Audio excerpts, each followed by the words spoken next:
Hello, Senator Lee. Hi, Monty. How are you doing? Just fine, thank you.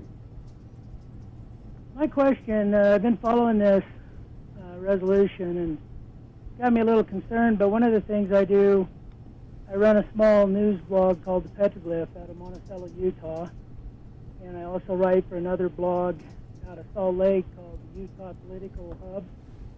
And looking at the thing, it doesn't make it very clear how that's going to affect. It talks about the media, but it doesn't talk about how it's going to affect bloggers and the rest of us. And I was wondering if you could shed some light on that for me. Sure.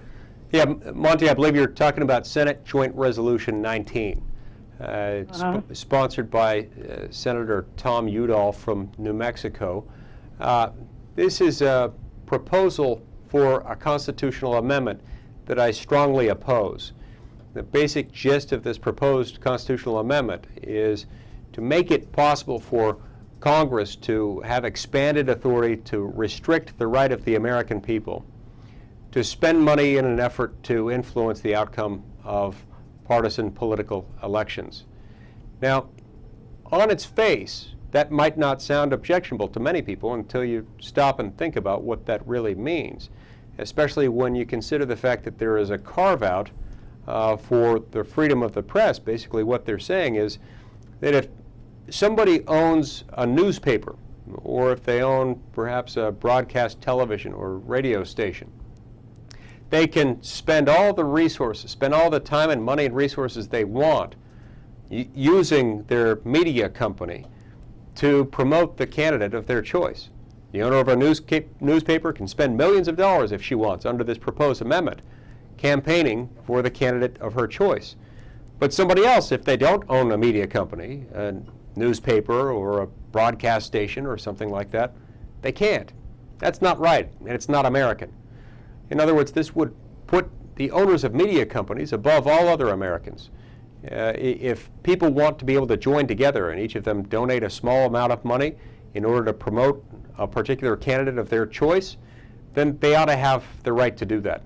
This proposed amendment would, in effect, undermine and partially repeal the core protections of the First Amendment. And it strikes at the very heart of American freedom and the freedom of speech, which is an essential element, a critical element for democratic government in the United States. That's why I oppose it. It's interesting, when I spoke on this on the Senate floor the other day, this was an effort to erode the First Amendment, something that's been in place since 1791. And yet, those senators who introduced it, those 48 or so co-sponsors of this proposed constitutional amendment, were basically silent on this. At the time I spoke, there were only 2 or 3 senators who had even appeared on the Senate floor to speak in support of it. We can't allow this. Now, you referred to another problem with it, which is that although it purports to protect the freedom of the press, it says nothing about who would be part of those protected in that. Would it be simply the owners of newspaper companies and broadcast stations? Or would it also include bloggers? And if not, why not? And who would get to decide that? All these are unanswered questions, and they're questions that my colleagues who have co-sponsored this unfortunate proposed constitutional amendment themselves have admitted to me that they can't answer. Look, we've got to be very careful whenever anyone tries to tinker with the First Amendment.